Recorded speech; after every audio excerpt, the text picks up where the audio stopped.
Hello, Mary. Hello, how are you? I'm fine. What we'd like to do today is talk to you about how you came to Redondo Beach, but really start where you were born and what brought you to Redondo Beach eventually, and all the things that you did here and throughout your life coming and going from Redondo Beach in terms of living, working, and playing. So Okay. we'd like you just to start with what your name is, where you came from, and what year that you first arrived in Redondo Beach. I'll start with I first arrived in Redondo Beach. I'd been here before, but I first moved in here in 1950. Okay? But I had worked on the marina before that. No, So- I didn't. That's not true. Boy, I get mixed up. Where were you born? San Diego, California. And this is always terrible to ask, but about what year? Oh, you can know. 28. In 1928. Yes. And when you were born in San Diego, how long did you go to school there in your first school years? No, I went there in 1 year in high school, but I came to Los Angeles and went to school. So what year did you come to Los Angeles? Carol Ann, you have to help me. I think 1932. And where did you first live? Just before the Before the earthquake. Long Beach earthquake in Yeah. 32? Yeah. And where was the first house that you moved into, if you remember? On Central Avenue, 1144 East 90th Street. And did you go to school in Los Angeles? I went to school in Los Angeles. I went to Fremont High, I went to Bret Harte Junior High, and I went to Russell Grammar School on Manchester. Now, one of the things what was the very first time that you came to Redondo Beach, either as a visitor? I know a lot of people that lived in Los Angeles came down on the red car. I did too. And what do you think the first year that your parents or someone brought you to Redondo Beach? I always brought myself. What year did you first come, do you think? Probably 41. And do you remember anything about how you got here on the red car, of what that entailed? On the red car line, yeah.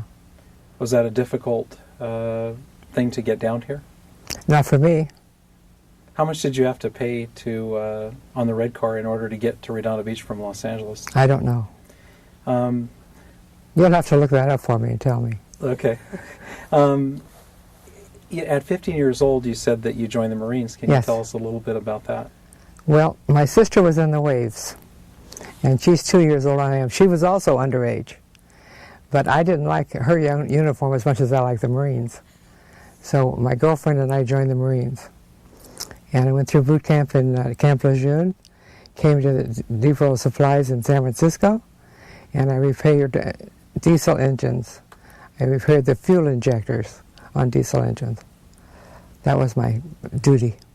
So you started in the Marines in 1943 at 15 years old. Yes. How many years did you spend in the Marines? Just one, they caught me. How did they catch you? Well, my sister was in the Waves, and they had her on a secret island that she was doing whatever, they're decoding Japanese codes. And so they check you further when you're in that kind of situation. And so they found out how young she was, and they found out she had a younger sister in the service. So we both got out.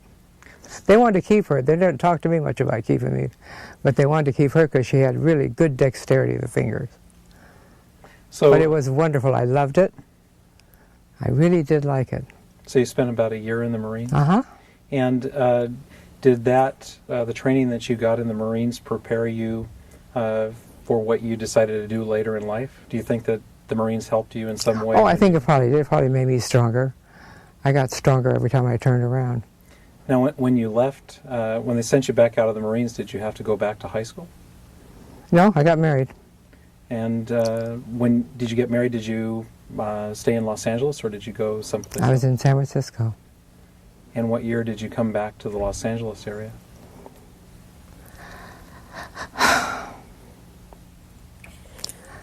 God, I can't remember. 48, 49? What do you remember about the first times that you came to Redondo Beach? Sounds like you came here as a tourist, like so many people did. What did you remember most about? Some people remember the plunge. Others remember things like the Wagon Wheel restaurant, or... I remember the wagon wheel. I remember the plunge, too. So what were the fun things that you did in Redondo Beach when you first came? Do I have to tell you that? Let's try. I had a good time. I met a lot of nice people here. I loved Redondo. I still do. And what was the attraction to Redondo at the time? The water. What was the beach like at the time? Did you spend a lot of time at the beach? Every day. And what was it? I mean, today there's pretty much just apartment buildings and houses down the Esplanade. But was there something different at the time? They were the same thing. The same thing. They started to call it Condo Redondo. Mm-hmm. You know, there really were all sorts of places. There were condos on the Esplanade, and the other way too. Mm-hmm. What do you remember about the pier in the first times that you came? Is there any place that you went in particular that you enjoyed? Tony's. Love Tony's. And what year did you start going to Tony's? Actually, I should back up. I went to what was the woman's name on the Esplanade? Millie Riera. Mm-hmm. I actually started going into her place. So what was the first time that you came back to Redondo Beach as an adult? That you started spending more time here? You mean I wasn't an adult then? I don't know. That's funny. I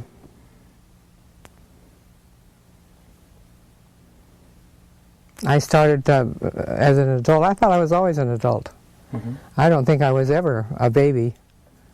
In fact, I always told my mother that I never had a childhood. But I probably did, you know. But I didn't think I did. Anyway, I loved Redondo. I loved the people I met here. And when I went in the economy run with Pierce Venable, he was an old-timer from Redondo Beach, and his mother was a city councilwoman, Bernice Venable. And so she talked me into going with him, and we were going to bid on the fuel dock. That's the only thing we wanted. We were both racers for economy in that part. So, and he subsequently died, and she told me to go ahead and keep going, so I did. Now, I had read that you came to Redondo Beach and lived on the Esplanade about 1959. That's true. And is that when you first started looking at the bid on the fuel dock? No, I don't think that was when I first did it, but I've lost track of those times. But I got the papers from Bernice, and I researched everything. I went around all the marinas up and down the coast, checked to see what they thought they could pay and all that kind of stuff. So I wrote up my little bid and bid it. Mm-hmm. And what was the result of that? I got the lease on parcel 7 and parcel 14. And I mean, I think everyone knows about the Portofino Hotel now, that it's out there and it's built, but what was there before? Nothing. Before it was built? Just the fuel dock? The fuel dock wasn't there either. No, it was empty. See, that's all filled land. Mm-hmm. So they had to fill it in. It was empty. And we've heard that they built the break wall about 1939. Right, and that was inadequate. And it was a shorter version of shorter in both in length and in height. Yes. Did the building of the break wall affect through the years affect what you did with the fuel dock and with the lease that you had there? Oh yeah, we had quite a few storms. Quite a few. Mm-hmm. And is there one that you remember more than others? Well, I was in all of them then, so I remember all of those. But they were awesome. Mm-hmm. And gruesomely awesome. They were really tough. The one that was the worst one was right after I sold it, and right after they paid me off, they got hit bad. I think that was in 1988. I believe so. Can you tell me what happened? How many years? What you built? What year did you build the fuel dock?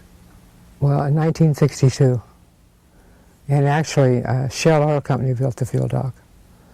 And I just had the lease on it, you know. And a lot of people don't know who the fuel dock is for. Is it both commercial? Does it do both commercial and the people who do recreational boating, or? Absolutely. And was there a particular market that you focused on when you first built it? Just all the people with boats. Okay. What can you tell me about building the fuel dock and the business relationship with Gordon McRae? Oh, dear Gordon McRae. He was a tough guy. I think I'm the only original one left. That's not speaking very highly of me, is it? Gordon McRae was a strange individual. Very strong, very in with the city. Mm-hmm. And he didn't always get his way, and he didn't like that. So the fuel dock was the first thing that was out there. Was there a building of, did they have to build the moles and do the fill-in in order to enable the property for Portofino, or was that existing and just empty? No, they had to fill it. And I found out after I sold it, that they were 4 feet too low. They should have filled it 4 more feet up. They wouldn't have had the trouble, nor would I have had the trouble that we had with the storms. Mm-hmm. So I don't know. How did they find out? I know that in 1988, when it was hit shortly after you sold it, Mm-hmm. It actually knocked the sign over at a 45-degree angle, the Portofino sign, and it wiped pretty much everything out on the bottom floor. Did you ever experience any of that in the years prior? Or Oh yeah, I had water on the first floor, just practically demolished the whole thing. But no, I had water in the lobby, water everywhere. Then I had a fire on a Christmas, so that didn't help much. Mm-hmm. What were the things that?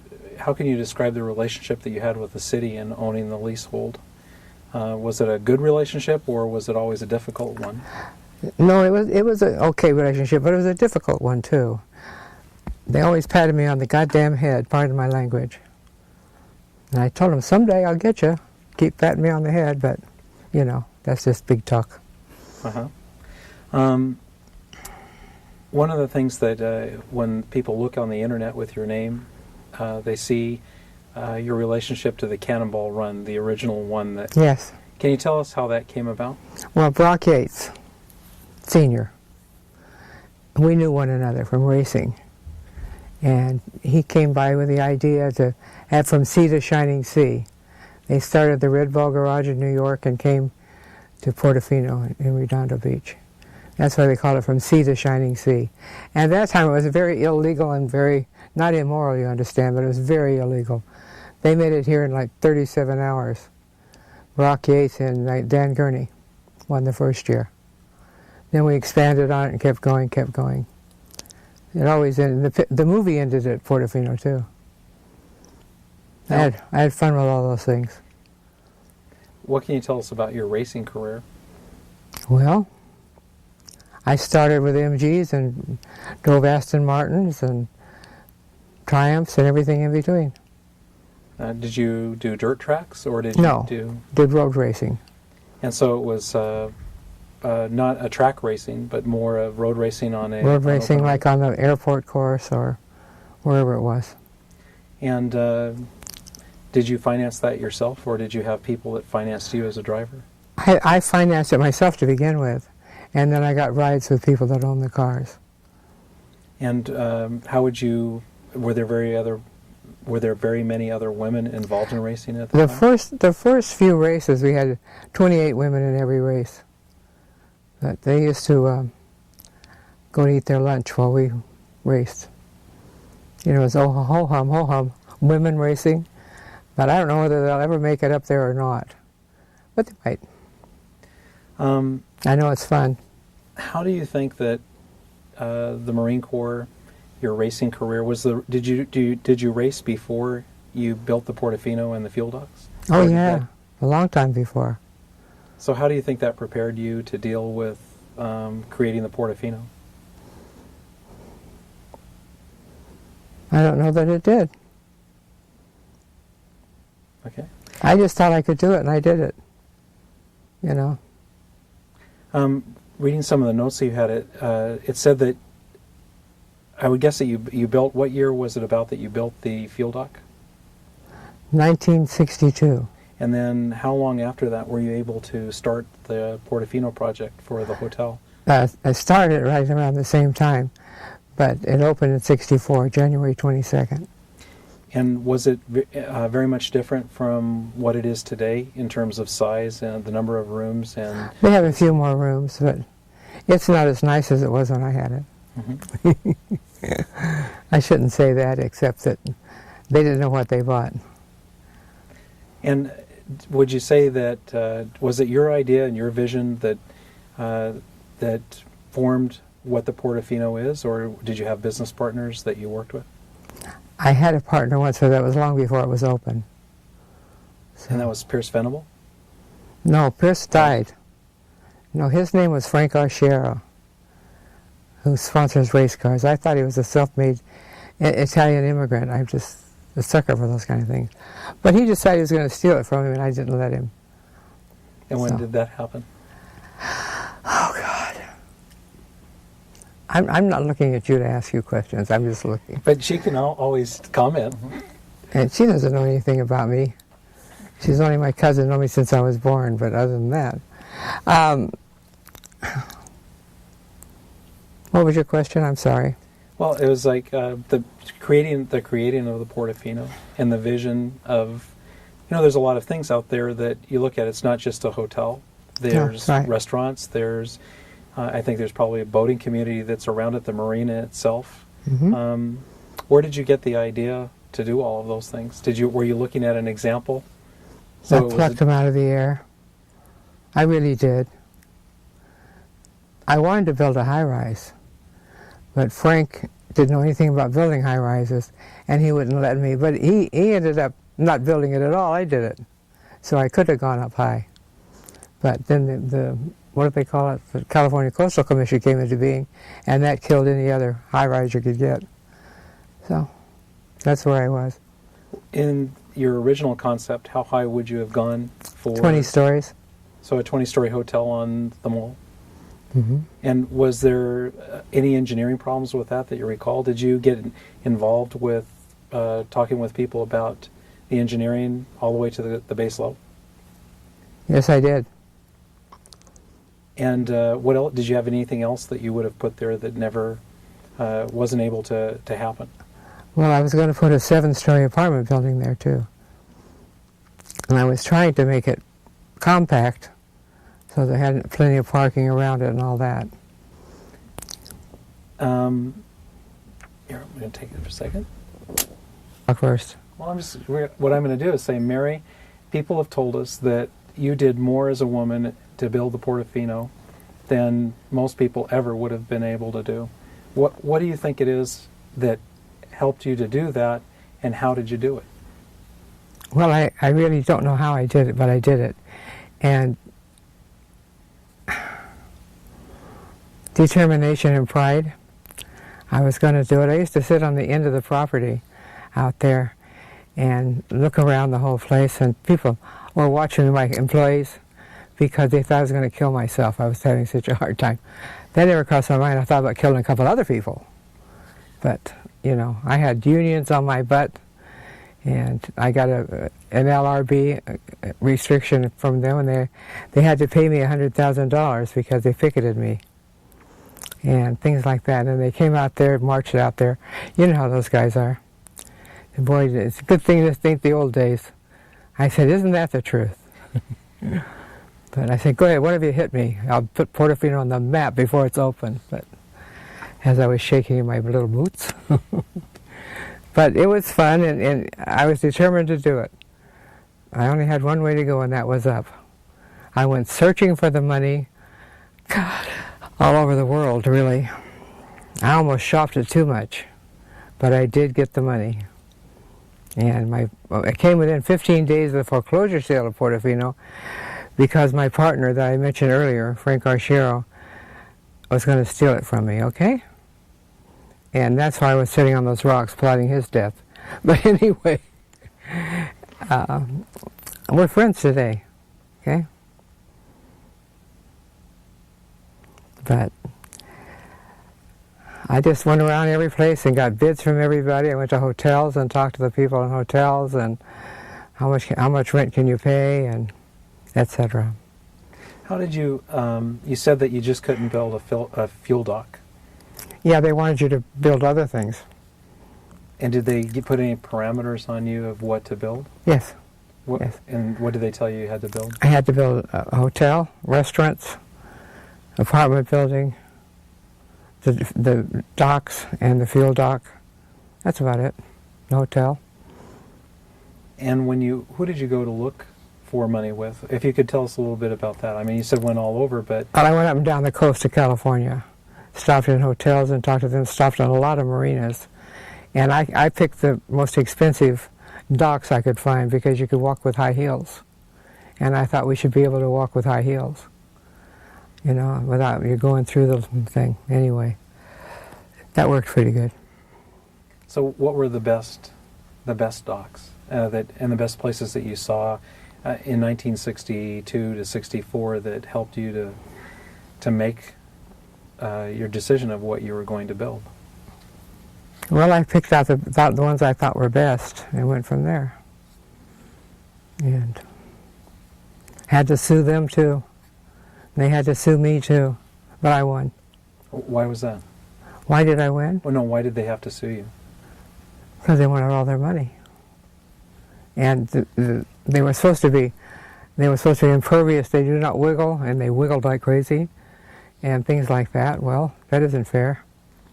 So we had a little difficulty there, but I won. But see, even the judge, came down to Redondo Beach and looked around and said, "Who's our angel?"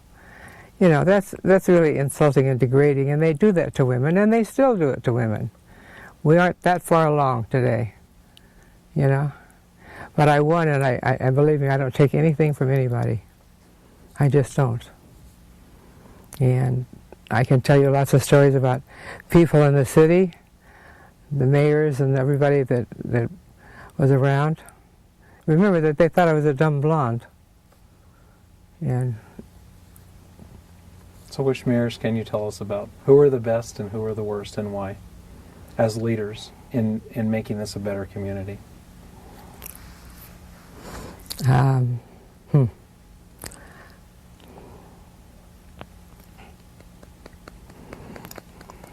The city manager, Hopkins, was really a brilliant guy, but he had, oh God, I think he had his fingers in the pie. Okay, and there were a lot of them like that. And Leroy Center was the mayor at that time, and he was the same kind of guy. And they were a clan. They were really a clan. And I know they didn't think I could make it. They were sure they could fluff me off. But I kept them from getting foreclosed on because I was the only one who built what they were supposed to do. So I did it. But it wasn't easy, you know. I went through every room and everything that happened there. All the mistakes I helped make, all the good stuff I helped make. And it was hard work. In fact, I even drove the bathtubs in when we had the secondary boycott. In fact, I rode the johns and the bathtubs in because I wanted a separate stall shower and a bath. Now I just put showers in, but that was fun too. Tell us a little bit about the design of the property. Pardon? Tell us a little bit about the design of the property itself and who designed it and how it all came, you know, what the vision was to design the interior as well as the exterior of the property. Well, I changed some of it. It was Weber and Nicholson who were the architects. And we conferred with one another, and we worked on it, till we got it done. But they didn't want me to put any windows on the end of the building, and didn't want me to do any of those things, and I wanted them there, so I did them. You know, we had a few little arguments about that, but it didn't hurt it. Now, one of the things that was in the notes that we talked to you before Really? was that you named the Portofino because of some trips to Italy. That's right. When did you go to Italy, and what impressed you so much when you were there? It's a beautiful place. It's a state park, actually, Portofino. It's a beautiful place, and the name is beautiful. You know, I used to have to separate the words. Port, and then a big O with a dash in between, and Fino. Otherwise, people could not pronounce it. Now it's a common word. But they couldn't pronounce it at all. It drove me crazy. Didn't have far to go. But when I first opened it, the city decided to tear down the road and move the pipes for the lagoon down the street. And so I had to drive out and bring my customers in. It's a little hard to do for a 139-room hotel and apartments and stuff like that, but I did that. And I wasn't going to let them stop me. So I did that part. Now, do you think that that was intentional? Was this the building of Seaside Lagoon at that time? Do you think that they tore up the street in order to try and thwart the business? I don't think so.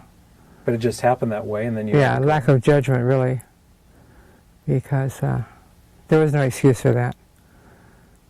Now, how did you market the Portofino when you first started in 1964 to get people to come? That was tough. I took posters, took a Jeep, and went out and nailed signs up on all the telephone poles on PCH and every place else.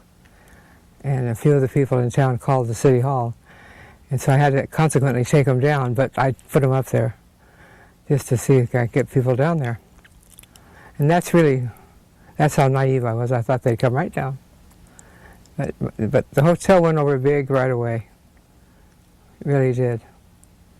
Believe me, I wasn't 85% occupied, but it was doing very good right away. Now, at first, where do you think that your customers came from? Did they come from Los Angeles? TRW. Mostly commercial. And I thought, my God, I'm never going to have any vacationers around here, but it worked out. I got both kinds. I had all the race drivers there, from Indianapolis and all over. Mm-hmm. So, you get word of mouth going that way. And after all, I was the only one out there at that time. So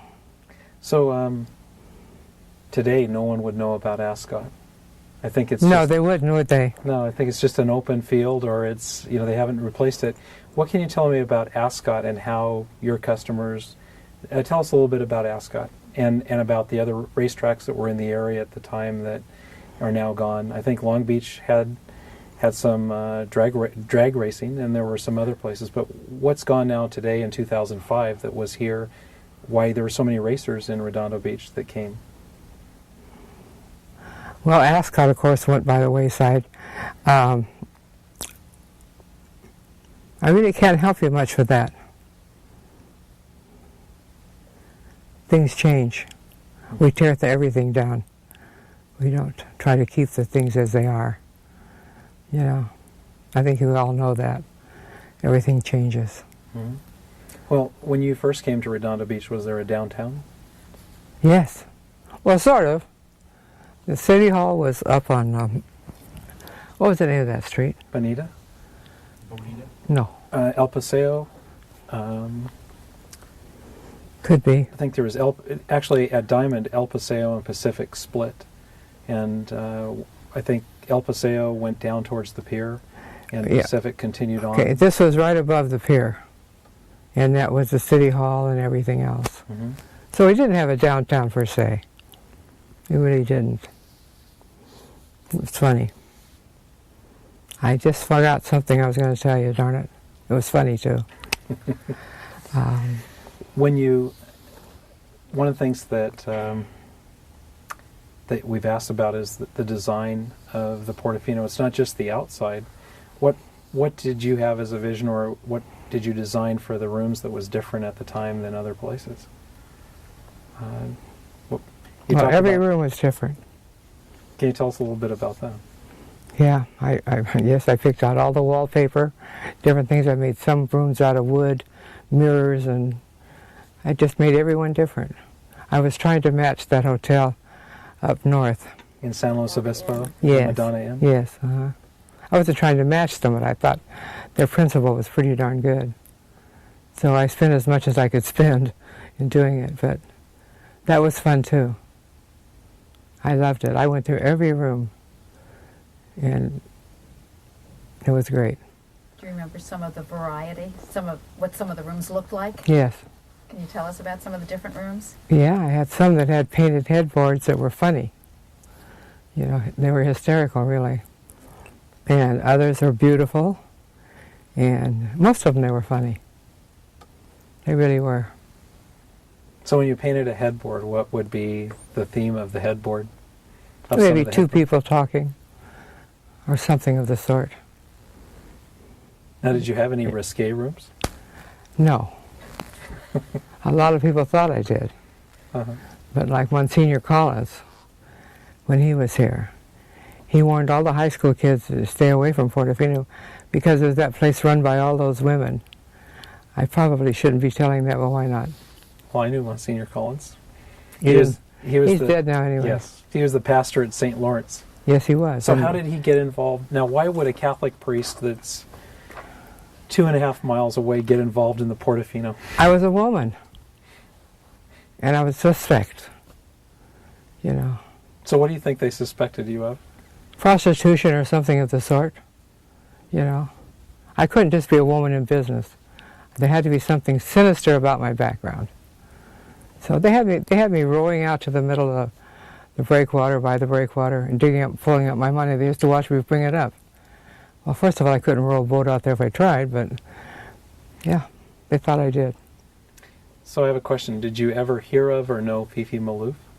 I knew Fifi Malouf. I saw her down on the waterfront, and that's the only way I knew her, but she was funny. She was a nice old lady. Now, She helped a lot of people in town. She didn't help me because I was past her era, but I knew of her, you know, knew what she did, yeah. Now, we heard that, one of the stories we heard from someone is that Fifi used to take her mother to Mass every morning at St. James in the Cadillac at 8 o'clock in the morning, and take her mother every day, and then she would stay in the Cadillac outside, and she wouldn't go in. Oh, my. But the reason I'm asking you this is, you've talked about the prejudice that people had towards women in business. Mm-hmm. Do you think that part of the prejudice that you had was a rollover from Fifi and her cafe and what they alleged that she did at the cafe? I don't think so. I wasn't Catholic, so I didn't pay any attention to that. I don't think that had anything to do with it. Just that I was suspect because I was a woman, that's all. Mm-hmm. They had me as a prostitute. They had me as everything. In fact, the skipper of my last boat told me that when he was in high school, they warned him about coming near Portofino. They warned all the boys in school. What high school did he go to? Redondo High, I guess. Yeah. Either that or whichever one is one in Hermosa. So that would have been in the early 60s. Now, being there at the Portofino, you would have watched everything in front of you that's more on the land developed. Do you remember much about the development of the harbor and how that affected the Portofino when they took out the downtown and put in the condominiums? Do you think that had any effect on your ability to draw people? No. If it did anything, it helped me. It didn't hurt. And how did the business change through the years, from the 60s through the 70s? Well, and each decade was a little bit different? Yes, it changed from being strictly a commercial hotel to a resort hotel. And that was the biggest change. Because we used to be empty on weekends, and that's when you get tourists. Mm-hmm. But now, I don't remember his name, but I know that TRW was the initials of a man who... Thompson Ramo Woolridge. Now, did you know him personally? No. And how was it that you became the commercial hotel to get the employees that were these people that were moving from the Midwest and other places? And do you know how they came about that you had TRW customers? No, it was the biggest one in town, and they just liked the Portofino. Now, were there any other hotels at the time in Redondo Beach? Yeah, sure, but they weren't near us. Mm-hmm. What hotels were? The Plush Horse, and the one across the street from it, I can't remember the name of that one, and a couple smaller ones. Mm-hmm. The Plush Horse was the oldest one, though. And now, were you in competition, or did you have like a business relationship with the different hotels where you would trade? Let's say if one was full, would they refer to another hotel, or what was the hotel? Oh, I think so. I think we always did that, yes. Yeah, we used to call the other hotels and see if they had anything. But then I had a lot of people tell me that, I don't want to say the nationalities, but You'd have a room if I weren't who I am. So I used to tell him, look, I couldn't give you a room if you were a little green man. Because I simply don't have any. Mm-hmm. But, that's pretty bad. Excuse my coughing. That's okay.